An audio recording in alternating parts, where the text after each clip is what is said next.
The rain. They stood at the edge of the dock, looking out over the once beautiful lake. Lake Francine was undergoing a face-lift and had been drained, almost completely, for the beautification process. Mark and Renee were so taken with one another they did not even notice the state of disrepair that surrounded them. Mark reached in his pocket and began whispering in Renee's ear. "Do you know how long I will love you?" "Tell me, how long," she replies. He opened his hand to reveal the shiny dime he had retrieved from his pocket. "Until someone finds this dime." Then, pulling his arm back, he launched the dime into the murky waters below. The sound of the music seemed to fill her very soul. She sang the words from the deepest part of her broken heart, and she allowed the music to soothe her sorrow. She felt a touch on her elbow. She had not realized the music had stopped and she was the only one still standing.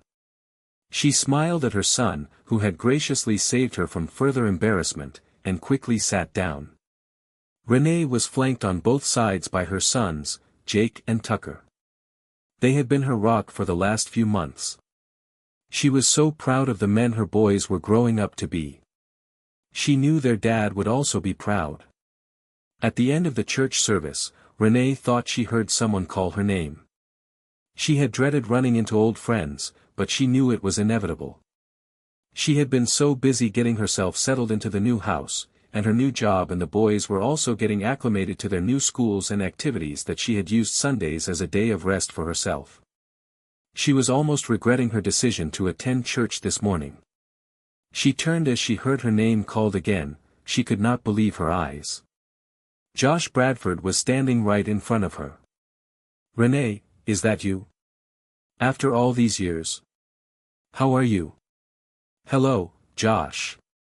I am fine. How are you?" "I'm doing well, I guess. It's so great to see you.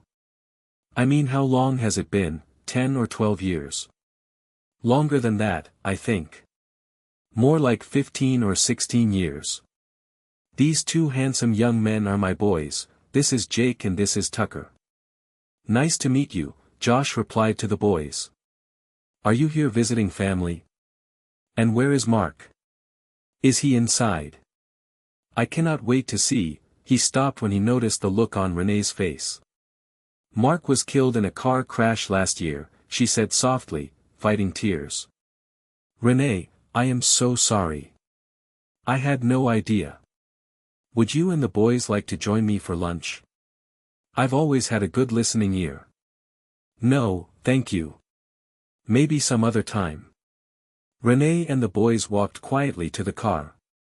She knew her decision to come back to this town would have her answering tough questions. She just didn't want to answer any questions coming from the likes of Josh Bradford.